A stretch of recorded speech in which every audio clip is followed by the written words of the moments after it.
సంతోషించి వేళ ఈ బడ్జెట్ని చూసిన తర్వాత ప్రపంచవ్యాప్తంగా ఉన్న తెలుగువారు కొనియాడుతున్నారు అధ్యక్ష. ఎందుకంటే అధ్యక్ష, ఆర్థిక వృద్ధి రేటుని ఒక లక్ష్యంగా పెట్టుకుని, ప్రజల జీవితాల అభివృద్ధిని లక్ష్యంగా పెట్టుకుని, ప్రజా జీవితాల్లో సంక్షేమ పథకాలతో సంతోషాలు నింపడంతో పాటు ఇటీవల రాష్ట్ర పండగగా అనేక ప్రాంతాలు అనేక పండగలకి డబ్బులు ఇచ్చి కూడా అటు సంక్షేమంతో సంతోషాన్ని, ఇటు పండగల ద్వారాగా సంతోషాన్ని, రెండు విధాలుగా ఈ రాష్ట్ర ప్రజలకు సంతోషాన్ని నింపుతూ తాను మాత్రం 24 గంటలు కష్టపడి పనిచేస్తూ ఈ రాష్ట్ర భవిష్యత్ తరాల కోసం అహర్నిశలు ఆలోచన చేస్తున్నటువంటి గౌరవ ముఖ్యమంత్రి నారా చంద్రబాబు నాయుడు గారిని చూసిన తర్వాత, ఆయన పని చూసిన తర్వాత ఈ బడ్జెట్ యొక్క గొప్పతనం ఈ రాష్ట్రంలో అందరికీ ఇవాళ గొప్పగా ఉంది అధ్యక్ష. ఎందుకంటే 15% ఆర్థిక వృద్ధితో ఈ రాష్ట్ర అభివృద్ధిని ముందుకు తీసుకెళ్లాలనుకున్నప్పుడు మరి 15% వృద్ధి రేటు ఉన్నటువంటి దాన్ని గతంలో వైసీపీ పాలనలో 10%కి తీసుకుపోరు అధ్యక్ష. అలాంటిది ఈరోజు మళ్ళీ 20 నెలల కాలంలోనే గౌరవ ముఖ్యమంత్రి చంద్రబాబు నాయుడు గారి యొక్క ఆలోచన విధానంతో, ఆయన కష్టపడే తత్వంతో, ఆయనకు ఏదైతే సంపద సృష్టించే గొప్ప హార్డ్ వర్క్ లక్షణాలు ఉన్నాయో వాటితో మరి ఈరోజు అదే ఆర్థిక వృద్ధి రేటుని 20 నెలల్లోనే 11.75%కి తీసుకెళ్లారంటే ఇది ఎంత గొప్ప బడ్జెటో, ఎంత గొప్ప పాలనో ఈ రాష్ట్ర ప్రజలందరూ కూడా ఇవాళ అర్థం చేసుకుంటున్నారని మీ ద్వారాగా తెలుపుకుంటున్నాను అధ్యక్ష.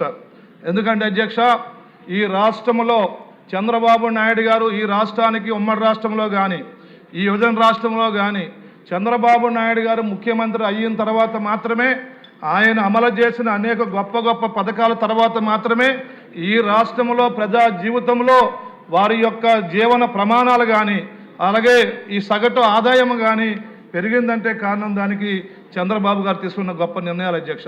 అందులో భాగంగా చూస్తే 1990 దశకంలో ఆనాడు ఇంజనీరింగ్ చదవాలంటే బెంగళూరుకి పోవాలా, ఇంజనీరింగ్ చదవాలంటే చెన్నైకి పోవాలా. అలాంటి సందర్భంలో రాష్ట్రంలో అనేక ప్రైవేట్ కాలేజీలు ఇచ్చి మరి ఇంజనీరింగ్ విద్యార్థులను తయారు చేసి వారందరికీ మళ్ళీ హైటెక్ సిటీని కట్టి ఐటీని, ఇన్ఫర్మేషన్ టెక్నాలజీని అభివృద్ధి చేసి ప్రవేశపెట్టి ఈరోజు ప్రతి ఆంధ్రప్రదేశ్లో ఉన్న సుమారు 13,000 పైన గ్రామ పంచాయతీల్లో, ప్రతి పంచాయతీలో, ప్రతి వీధిలో ఒక విద్యార్థి విదేశాల్లో చదువుతున్నాడంటే కారణం గౌరవ ముఖ్యమంత్రి నారా చంద్రబాబు నాయుడు గారు నాడు తీసుకున్న ముందు చూపని ఈ సందర్భంగా నేను తెలుపుకుంటున్నాను అధ్యక్ష. అదే కాకుండా మరి మళ్ళీ ఇప్పుడు దానికి మించిన కొత్త ఆశలు, దానికి మించిన గొప్ప నమ్మకాలు ఈవేళ ముఖ్యమంత్రి గారు తీసుకున్న గొప్ప నిర్ణయం అమరావతిలో quantum valley, quantum computer city, అలాగే డీప్ టెక్ ఏఐ యూనివర్సిటీ. ఈ అమరావతిలో ఈ టెక్నాలజీ కానీ, విశాఖపట్నంలో టెక్నాలజీ బేస్డ్ ఐటీ పరిశ్రమ కానీ, ఈ రెండింటినీ తీసుకురావడానికి తద్వారాగా భవిష్యత్తులో అటు బెంగళూరుని, హైదరాబాద్ని, మద్రాసుని, భారతదేశంలో ఉన్నటువంటి అన్ని ఐటీ నగరాలని తలదన్నేలాగా ఆంధ్రప్రదేశ్ రాష్ట్రంలో మరో అద్భుతమైనటువంటి నగరాలని ఈ యొక్క ఐటీ బేస్డ్గా తయారు చేయడానికి గౌరవ ముఖ్యమంత్రి చంద్రబాబు నాయుడు గారు, గౌరవ విద్యాశాఖ మంత్రులు నారా లోకేష్ గారు పడుతున్న కష్టం, వారి యొక్క చేస్తున్న విధానాలు, వారి ముందు చూపు ఈ రాష్ట్రంలో ఉన్న ప్రతి యువకుడు, ప్రతి పౌరుడు ఈవేళ గుర్తిస్తున్నారని ఈ సందర్భంగా మీ ద్వారా తెలుపుకుంటున్నాను అధ్యక్ష. అదే కాకుండా మరి ఈరోజు పారిశ్రామిక విధానం చూసుకుంటే ఒక రాష్ట్రం అభివృద్ధి చెందాలంటే ఆ రాష్ట్రంలో బడ్జెట్లో కేటాయించే పరిశ్రమలకు ఇచ్చే రాయితీలు కానీ, అలాగే పరిశ్రమదారులకు ఎవరైతే పెట్టుబడిదారులు వస్తారో పెట్టుబడిదారులకు కల్పించే అవకాశాలు కానీ వీటి మీద ఆధారపడి మాత్రమే, అలాగే ఆ రాష్ట్ర ముఖ్యమంత్రి గారు పనిచేసే నిజాయితీ తత్వం కానీ, అలాగే ఈజ్ ఆఫ్ డూయింగ్, అలాగే స్పీడ్ ఆఫ్ డూయింగ్ పరిపాలనలో కానీ బిజినెస్ కంటే కూడా ఈ రెండిట్లో అద్భుతంగా చంద్రబాబు గారు మరి ఈరోజు పనిచేసి రాష్ట్రానికి సుమారు లక్షల కోట్లు పెట్టుబడులు తీసుకొచ్చి అభివృద్ధి చేస్తుంటే మరి జగన్ పరిపాలన చూసుకోండి అధ్యక్ష. గత 5 ఏళ్లలో జగన్ పరిపాలనలో ఈ రాష్ట్రం నుంచి పెట్టుబడిదారులు పారిపోయే పరిస్థితి ఆనాడు జగన్మోహన్ రెడ్డి కల్పించి ఈ రాష్ట్రంలో ఉన్నటువంటి యువత అందరూ మనసుల్లో ఒక నిరాశను నింపితే ఈరోజు తిరిగి మళ్ళీ ఆ నిరాశను పోగొట్టి పరిశ్రమలను రప్పించి ఈ రాష్ట్రాన్ని అభివృద్ధి చేయడానికి, మరి పరిశ్రమలు తీసుకురావడానికి ముఖ్యమంత్రి గారు చేస్తున్నటువంటి కృషి అమోఘమని కూడా ఈ సందర్భంగా తెలుపుకుంటున్నాం అధ్యక్ష. ఎందుకంటే అధ్యక్ష, మరి బ్యాంక్ ఆఫ్ బరోడా ఓ నివేదిక ఇచ్చింది అధ్యక్ష. బ్యాంక్ ఆఫ్ బరోడా నివేదిక ప్రకారం భారతదేశంలో పెట్టుబడులు ఏవైతే రాష్ట్రాలకు వస్తున్నాయో వాటిలో 25% పెట్టుబడులు ఒక ఆంధ్రప్రదేశ్ రాష్ట్రానికి వచ్చాయని బ్యాంక్ ఆఫ్ బరోడా చెప్పిందంటే కారణం దానికి నిదర్శనం చంద్రబాబు నాయుడు గారు తీసుకున్న నిర్ణయాలు, అలాగే ఈ రాష్ట్రానికి అభివృద్ధికి ఆయన అంకితభావంతో పనిచేస్తున్న విధానాలు మాత్రమే కారణమని ఈ సందర్భంగా మీకు నేను తెలుపుకుంటున్నాను అధ్యక్ష. అలాగే అధ్యక్ష, ఈరోజు ఒక లక్ష్యంతో పనిచేసే వారు ఉన్నప్పుడే ఆ ఇల్లు బాగుంటుంది అధ్యక్ష. ఓ లక్ష్యంతో పనిచేసే నాయకుడు ఉంటే ఆ రాష్ట్రం బాగుంటుంది అధ్యక్ష. అందుకే స్వర్ణాంధ్ర విజన్ 47 అని పెట్టి ఒక లక్ష్యంతో పనిచేస్తూ తెలుగు వారి జీవితంలో వెలుగులు నింపుతున్నటువంటి ముఖ్యమంత్రి గారి వల్ల ఈ రాష్ట్రంలో ఈ బడ్జెట్ అద్భుతంగా వచ్చి భవిష్యత్ తరాలకి ఈ బడ్జెట్ ఎంత ఉపయోగం కూడా మీ ద్వారా తెలుపుకుంటున్నాను అధ్యక్ష. అలాగే అధ్యక్ష, ఇంటింటికి ఒక entrepreneur, one family one entrepreneur విధానాన్ని వాళ్ళ ముఖ్యమంత్రిగా తెచ్చారు అధ్యక్ష. దానికి సుమారు మరి కోటి మంది ఉన్నటువంటి డ్వాక్రా మహిళల ద్వారాగా ఈ విధానాన్ని ప్రవేశపెట్టి ప్రతి ఇంటికి ఒక ఎంటర్ప్రైజ్ తయారు చేయాలని ముఖ్యమంత్రి గారు భావిస్తుంటే, మరి జగన్మోహన్ రెడ్డి కాలంలో అధ్యక్ష ప్రతి ఇంటికి ఎవరైతే ఆయన నాచురకం మద్యాన్ని సేవించారో, బలవంతంగా ఈయన పోయించాడో, ఆయన కార్యకర్తలతో మద్యం దుకాణాలు పెట్టి అమ్మించాడో, అప్పుడు ప్రతి ఇంటికో లివర్ డ్యామేజ్ అధ్యక్ష.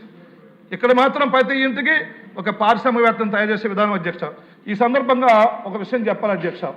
ఈ మహిళా సోదరిమణులు ఎవరైతే ఉన్నారో, అది సెల్ఫ్ హెల్ప్ గ్రూపులు కానీ మన మంత్రులు కానీ ఎవరైనా కానీ మహిళా సోదరిమణుల జీవితంలో 3 వ్యక్తుల కోసం ఈ భారతదేశ రాజ్యాంగం అమలుకు వచ్చేప్పటి నుంచి ఈ వేళ వరకు 3 వ్యక్తుల కోసం మర్చిపోకూడదు అధ్యక్ష. అందులో మొదటి వ్యక్తి డాక్టర్ బిఆర్ అంబేద్కర్ అధ్యక్ష.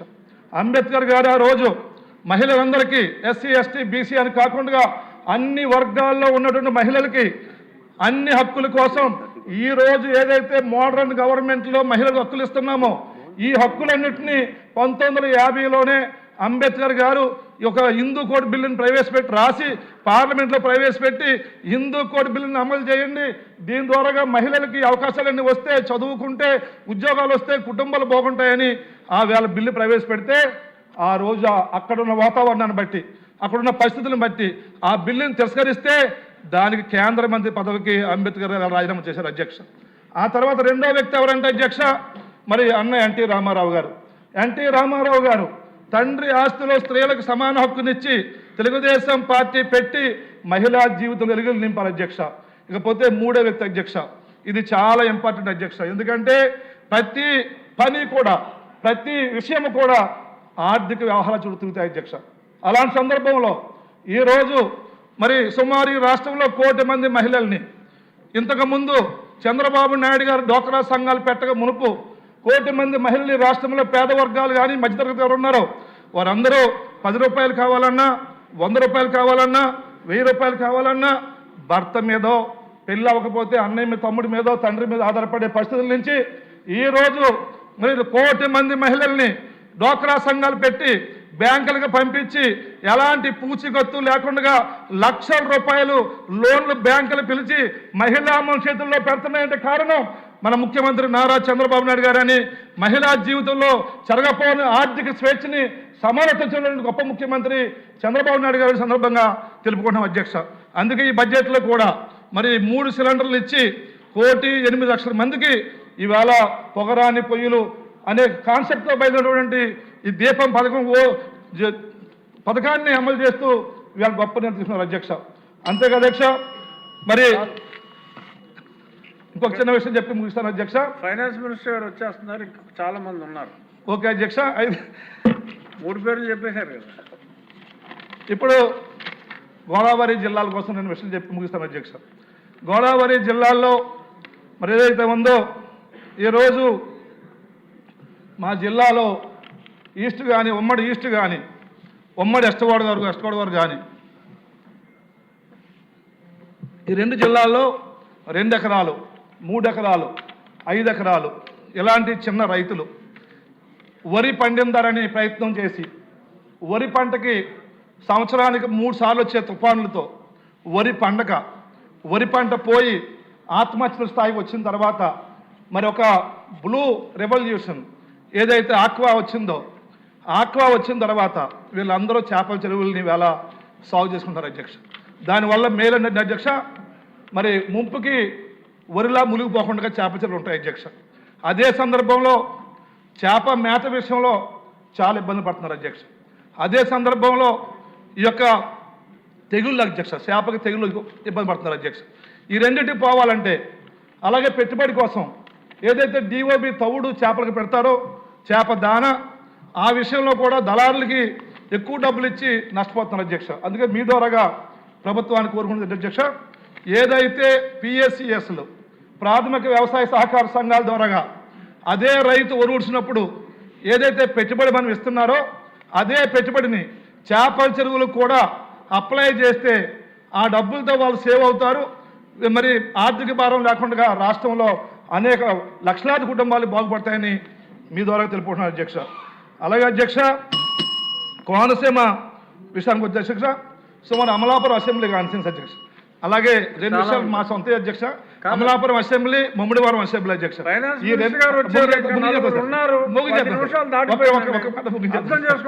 అమలాపురం అసెంబ్లీ నియోజకవర్గం, ముమ్మిడివరం ఈ రెండు నియోజకవర్గాలు సుమారు 40 కిలోమీటర్ సముద్ర తీరం ఉంది అధ్యక్ష. ఈ 2 కిలోమీటర్లో సుమారు 1,50,000 మత్స్యకార కుటుంబాలు, అగ్నికుల క్షత్రియ కుటుంబాలు అక్కడ జీవిస్తాయి అధ్యక్ష. వారికి ఒక్క ఫిషింగ్ హార్బర్ కూడా లేదు అధ్యక్ష. అందుకే వారికి ఒక ఫిషింగ్ హార్బర్ని కూడా ఈ బడ్జెట్ ద్వారా మంజూరు చేయాలని మీ ద్వారా కోరుకుంటూ మరొక్కసారి మరి ఈ రాష్ట్రంలో పంచాయతీ వ్యవస్థని ముందుకు తీసుకెళ్తున్నటువంటి పవన్ కళ్యాణ్ గారికి, అలాగే ఈవేళ మన అందరి జీవితాల్లో వెలుగులు నింపి కూటమి గవర్నమెంట్ ఏర్పాటు చేసి మనకి అవకాశం కల్పించినటువంటి చంద్రబాబు నాయుడు గారికి, మీకు అలాగే మంచి బడ్జెట్ని ప్రవేశపెట్టిన ఆర్థిక మంత్రి గారికి హృదయపూర్వకమైనటువంటి ధన్యవాదాలు. Thank you.